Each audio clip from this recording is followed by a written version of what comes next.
एक शहर में देवरानी जेठानी रहती थी। जेठानी अमीर थी और देवरानी गरीब थी। देवरानी गणेश जी की भक्त थी।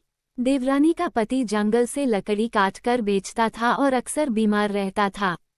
देवरानी जेठानी के घर का सारा काम करती और बदले में जेठानी बचा हुआ खाना, पुराने कपड़े आदि उसको दे देती थी।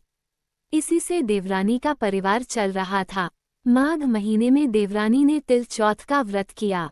5 आने का तिल व गुड़ लाकर तिलकुट्टा बनाया। पूजा करके तिल चौथ की कथा, तिल चौथ की कहानी सुनी और तिलकुट्टा छींके में रख दिया और सोचा कि चांद उगने पर पहले तिलकुट्टा और उसके बाद ही कुछ खाएगी। कथा सुनकर वह जेठानी के यहाँ चली गई। खाना बनाकर जेठानी के बच्चों से खाना खाने को कहा तो बच्चे बोले माँ ने व्रत किया है और माँ भूखी है। जब माँ खाना खाएगी हम भी तभी खाएंगे।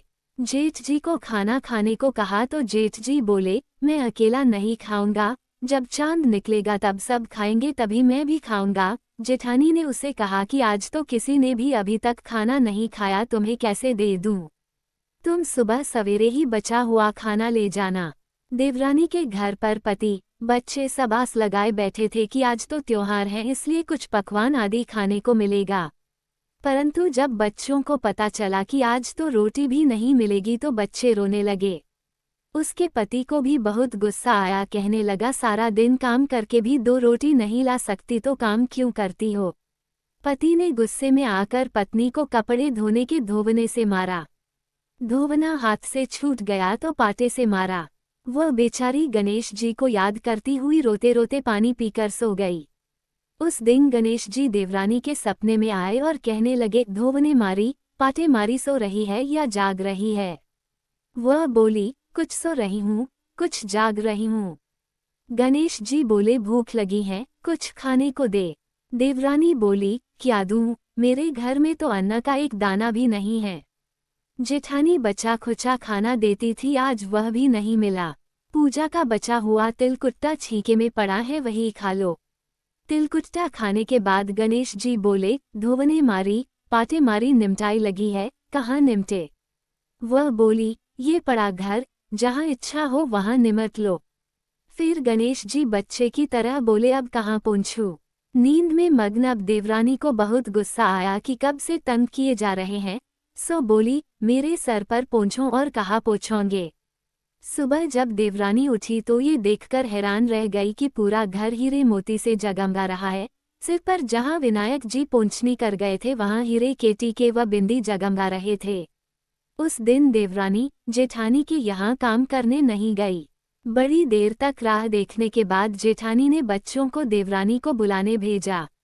जेठानी ने सोचा कल खाना नहीं दिया इसीलिए शायद देवरानी बुरा मान गई है। बच्चे बुलाने गए और बोले चाची चलो माँ ने बुलाया है, सारा काम पड़ा है। देवरानी ने जवाब दिया अब उसकी जरूरत नहीं है, घर में सब भरपूर है गणेश जी के आशीष से। बच्चों ने घर जाकर माँ को बताया कि चाची का तो पूरा घर हीरे मोतियों से जगमगा रहा है। जेठानी दौड़ती हुई देवरानी के पास आई और पूछा कि यह सब हुआ कैसे। देवरानी ने उसके साथ जो हुआ वो सब कह डाला। घर लौटकर जेठानी अपने पति से कहा कि आप मुझे धोवने और पाटे से मारो।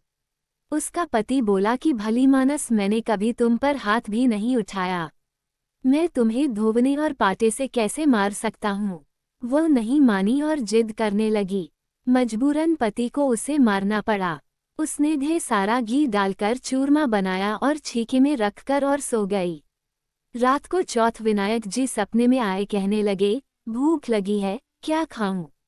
जेठानी ने कहा हे गणेश जी महाराज, मेरी देवरानी के यहाँ तो आपने सूखा तिलकुट्टा खाया था, मैंने तो झरते घी का चूरमा बनाकर आपके लिए छीके में रखा है, फल और मेवे भी रखे हैं, जो चाहे खा लीजिए। बालस्वरूप गणेश जी बोले अब निपटे कहाँ? जेठानी बोली उसके यहाँ तो टूटी फूटी झोपड़ी थी, मेरे यहाँ तो कंचन के महल हैं, जहाँ चाहो निपटो। फिर गणेश जी ने पूछा अब पोंछू कहाँ? जेठानी बोली मेरे ललाट पर बड़ी सी बिंदी लगाकर पोंछ लो। धन की भूखी जेठानी सुबह बहुत जल्दी उठ गई। सोचा घर हीरे जवाहरात से भर चुका होगा, पर देखा तो पूरे घर में गंदगी फैली हुई थी, तेज बदबू आ रही थी। उसके सिर पर भी बहुत सी गंदगी लगी हुई थी। उसने कहा, हे गणेश जी महाराज, यह आपने क्या किया? मुझसे रूठे और देवरानी पर टूटे। जेठानी ने घर और की सफाई करने की बहुत ही कोशिश करी, परंतु गंदगी और ज्यादा फैलती गई। जेठानी के पति को मालूम चला तो वह भी बहुत गुस्सा हुआ और बोला, तेरे पास इतना सब कुछ था फिर भी तेरा मन नहीं भरा। परेशान होकर चौथ के गणेश जी से मदद की विनती करने लगी।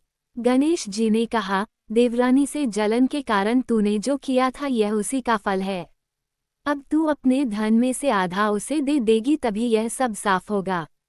उसने आधा धन बांट दिया, किंतु मोहरों की एक हांडी चूल्हे के नीचे गाड़ रखी थी। उसने सोचा किसी को पता नहीं चलेगा और उसने उस धन को नहीं बांटा।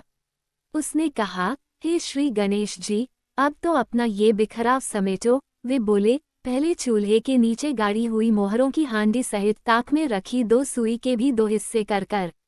इस प्रकार गजानन ने बाल स्वरूप में आकर सुई जैसी छोटी चीज का भी बंटवारा किया और अपनी माया समेटी।